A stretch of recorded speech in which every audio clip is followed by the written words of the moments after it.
Yeah. Good morning, everyone. Another beautiful day, gorgeous day in Brazil. This is the window we look out. I'll begin by sharing my experience this morning. So we go out in the morning and we walk out through the sand in the jungle, and we stand on the edge of the sand or the beach, looking at the ocean, waiting for the sun to rise. And we make a stand, each of us, and then we share our vision. And Hans does his first, and then I go. And I told you before I even started my thing, it's like I'm already in vision. I'm already in vision. I'm like deeply there. And yeah, and it was very emotional this morning. You know, before I took my stand, I was emotional, and then I took my stand, I was emotional again. I was sharing visions, I was emotional again. I mean, I guess got tears coming. And one of the things that hit me is, you know, I've told you about what happened in '97 as far as like having allies and what we created there and how powerful it was with each other. And then how they kind of fell apart, you know, people went their own ways. And this was with your brothers, huh? My brothers and two of my sisters.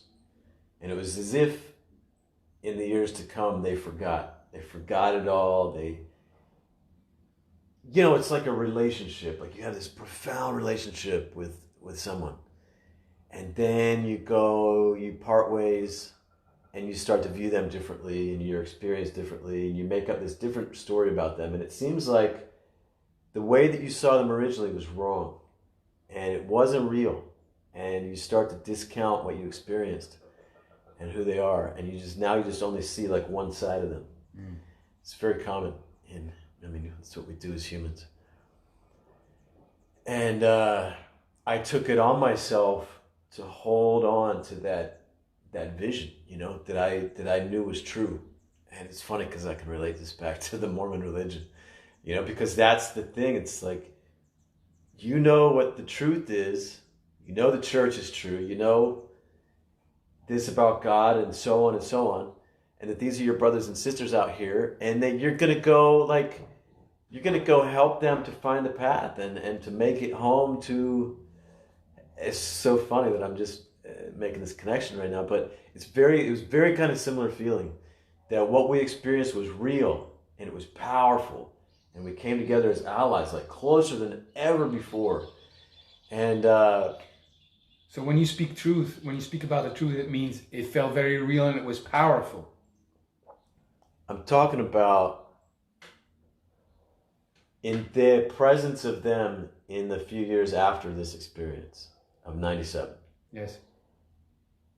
They can laugh about it, joke about it, make jokes about the things that we used to say that used to have a lot of meaning, that used to carry so much emotion and were so powerful and whatever. And now it's kind of like laughing it off, you know, like that was just, it was what it was.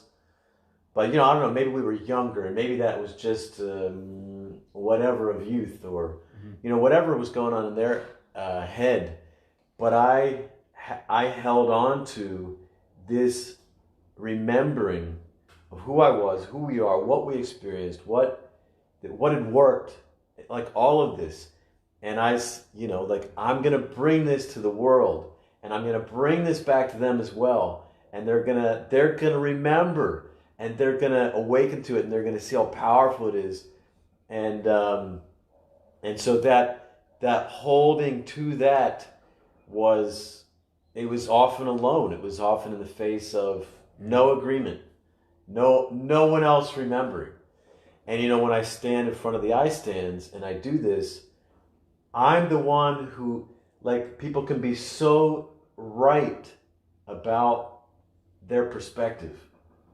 And it's a perspective that's hurting them, it's hurting their family, it's whatever. And there's like emotionally, whatever, their story that they're in is so real. And I know where we're going. And I have to hold fast to it. And when I talk about that, I mean also be 100% congruent with it. Because if I'm buying too much into their reality, right, they start feeling even more sure. This is what I told you that one story. It was 2004. I was at something I called the Wealth Creator Boot Camp. It was like the second level transformational event. It was an intense 8 days in Lake Tahoe, in the mountains in some condos. And it was on the 8th day, this one day, and I had this powerful butch lesbian woman who was also a doctorate in psychology, vice president of a Fortune 500 company. She was just like, she was a force to be reckoned with, as was my mom, who was there also. And my mom had left. I had a confrontation with my mom inside of the event.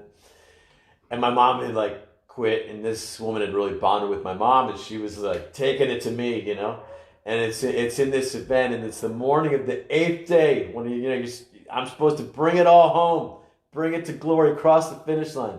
And she stands up and look at me in the eye in front of everyone, and basically just telling me what a piece of shit I am, and how this is all bullshit and whatever, and just the whole story, and the more you listen to any story, the more you get into it. Mm-hmm. The more you see it, you start, and it's just like, and I look at the participants, and they're kind of seeing what she's saying. She's got so much emotion. When someone's so charismatic, you just kind of start, you can get into it. You can get lost in it. And I'm like eye to eye with her, and I can see what she's saying, how I fucked up in certain ways, and I'm fucking making it all, it's bullshit, and it's all going down. Like I'm kind of starting to go down the toilet bowl with her, and I look around the room at my staff, because that's part of what they're there for, is to remind me who I am, remind me what we're doing, where we're going, and they're also like how they see me is so powerful. It's part of why they're there. I look around for them like for a flotation device or something, and they're all fucking swirling going down the toilet. I can see it, and I'm like, oh, and I look away from them because they're not there. They're not there for me. They're fucking going down the toilet. And so this is what I'm talking about. And we were talking about before we got on the call this morning I want to tie this into another story. And I know I'm kind of going from story to story here, but over the last few days, I've shared a story about my sister, and how there was a time when, she had a conflict with the father of her oldest son, and it was this really pivotal moment where I could see two futures. I see, okay, right, tell the story. I come in, I sit down with her, we do the honor window, I stand for her, her son, and the father of her son, and she sees it, feels it, and makes a choice, and their futures go this way. All of their futures go this way. And maybe even Nathan's children and his relation with women and whatever. Like, it all goes this way. Or I don't do it, and it goes this other way, because she was very, righteous about going this other way.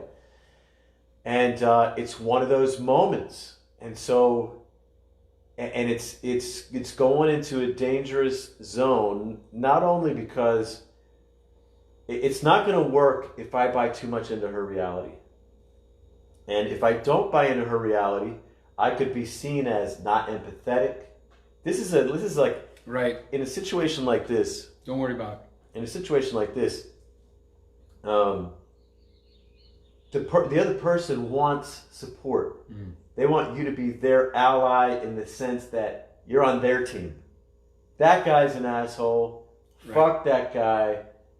Are you with me? In these moments of conflict, people want to get people on their team. Mm-hmm. They tell the story in a way that helps build their case. It helps get people on their side, for them and against the other. It's just what we do. This isn't about my sister. This is what we do as human beings.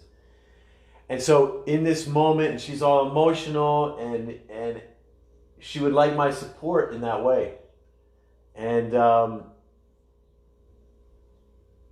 But if I'm going to impact the future of her son, this man she's in relationship with, and all of them, I can't be who she wants me to be in that moment. I've got to be in this middle ground that almost looks like I'm with him. I'm with this asshole, you know? Like I'm on the other team. And so, but I have to go there in order to help deliver her and her son to this beautiful place. You're at the service of that family. You're at the service of the future of that family. You're at the service of the relationship of those people, not on her side or his side or the kid's side. Yes, and there's a great amount of honor in it, even in the moment, you know. Even in the moment of making that stand for her and sitting with her and going through that with her, it's challenging, but there's an incredible amount of honor in it.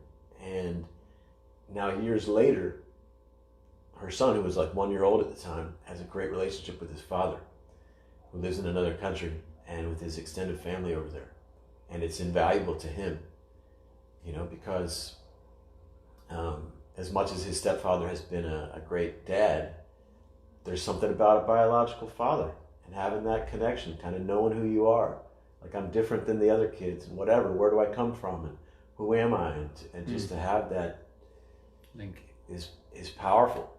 And so I made the stand that I did. And then my sister, Katrina, made the stand that she did. Now she also, to do this, she has to do the work of remembering this man. So she has to cross through the judgment walls that she's erected and that he's erected about her. This is very much, it's very real in a way, you know, because it looks like he's the judgment wall. And she looks to him like she's his wall that he's made, the judgments he's made up about her. She has to cross through there and like rescue him, you know, bring it back, say, okay, this is who you are, and I'm going to remember you, and my son's going to know you, and he's going to know you as that man, you know? It's so powerful. It's such a generous gift, you know? And it's natural for people to forget people, just write them off, you know? It's so easy, and it's so difficult not to, that, yeah, I just feel so much, you know, so inspired by my sister, and I'm feeling this feeling I call honor, you know, in my heart, you know, as I remember who she was and making that stand to remember this man, because she had all the reason not to. She had plenty of good reasons why, you know, he wasn't there, he didn't step up, he wasn't the hero, you know, like, F him, like, we're going to go this way, I found a new father for my child, you know. She could have done that. She had every excuse, she had every reason not to. And she was justified. And no one in the family would have blamed her, you know. They would have been like, yeah, F that asshole. So, I guess what I want to say is, you know, I titled this podcast like "Making Miracles for Your People," but with the honor work and the technology of being an ally, you really have the power to. You can see a whole reality of the future going one way, and you can come in and make it go a different way. You know, so it's not like, I mean, you don't force anyone. You don't make anything happen, but by your intervention, what you do is you open up a whole new path that was not possible. That's completely. They're not going to choose that path because it's closed. The judgment wall is there. They're vindicated. That seems like a path of no possibility. It doesn't even look like a path. There's no door. There's no window in that wall. My experience with it is, because you say it's hard, but my experience of it is that it's easy in a way. I'll tell you why. Like, for me, the danger of it all is not remembering, not having the tools to open up a different path, a path of honor, restoring. And it's just, we don't see the possibility, we don't have the tools to honor someone we feel judgment for. We're just steeped in this judgment that we don't see it. We just don't know. Once you experience like the work, or once you experience feeling the honor of making a stand, the times I felt it, you know, I knew exactly what to do, and it wasn't hard at all. It wasn't hard. Like if I can see my own judgments, look at them, see how I'm the prisoner of my own judgments, and I have this tool to go past it, yes. to go back for a brother, to honor my people, you know, the ones I'm judging. You know, it's very obvious what I'm going to do. Yes. Because it's so powerful. It's just we don't know what's possible, and we don't have the tool to get past our judgment. And you know, it's speaking about a tool sounds so cold, like a wrench or something like this. But what it does when you open up this pathway and the honor window properly facilitated does this, it's not just a pathway, it's a pathway that calls to your heart. Mm-hmm. It says, yes, this is the way. Right. Do this, make this stand. This feels right to do this. So properly done, yeah, it feels like that. Now, given your maybe personality type, given the nature of the conflict with this other person, and you know, there's a lot of situations people can find themselves in that are much more challenging, that are the emotions are much higher, you're in the war and there's much more at stake, you know, a child and this and that and you know, so in some cases, yeah, it could just be like, wow, and you see the path and you just go walk in, you know. You didn't need much whatever to do it, you know. It was just like, yeah, okay, this is the path to do, and this is, you know, I'm a man of honor, and this is okay, I do it. And that sometimes it's as simple as that. But many times it's a much more difficult thing. And then there's also the challenge of, what if it's not you, but what if it's someone you love, or a man that you're supporting, and his father? And he's got every right and reason to write his father off. And you hear his story about how his father fucked him up and what his father did to him and all this. It's very easy to just believe in that story. Be like, yeah, fuck that asshole, you know? But you do the honor window enough times and you know that that's not who his father is. You know that's the wall. And that's the story he's trapped inside of. The guy you're supporting, who you want to be empathetic towards, you want to care about, and you want to be, you know, have him feel supported by you. It's very easy to just go along with his reality. But being a facilitator of the honor window is knowing that that's his wall. You can create a window through the wall. The wall can come where he can see his father with his heart again.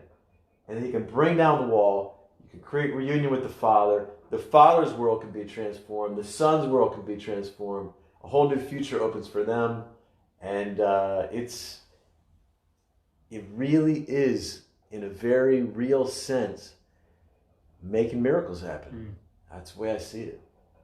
And it's an incredible skill set to have. It's Saturday, and we're doing one tomorrow, Sunday, with men.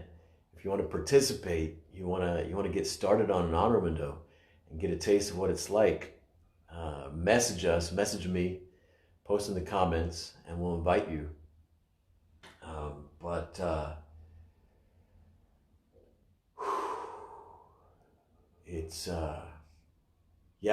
We've talked on this podcast quite a few times over the last month or so about being an ally. And for a man who wants to be an ally and he feels called to that path, this is a priceless tool. It's a priceless skill set. Yeah, it's priceless. It's a miracle maker. Yes. I've seen the transformation, you know, and yeah, I've seen the power of it, and I call it a tool because it really is, once you've seen and experienced the honor. For me, it seems very clear the path I'm going to take, and then you have a tool to like go there and make it right, and you know, walks you through the steps. Is yeah, it's fantastic. So yeah, if you, let's say when it is tomorrow, 4 p.m. Eastern. Yes. Anyone wants to Sunday, join? what is it? It's May 9th today, the 10th. Yes. Sunday, May 10th, 4 p.m. tomorrow. If you're listening to this on a podcast sometime in the future, you can still seek us out. You can go to, you can find me online at roninradio.com, which in this moment doesn't exist. Visionforce.com. Or just Google, the honor work and Michael Skye. Yeah.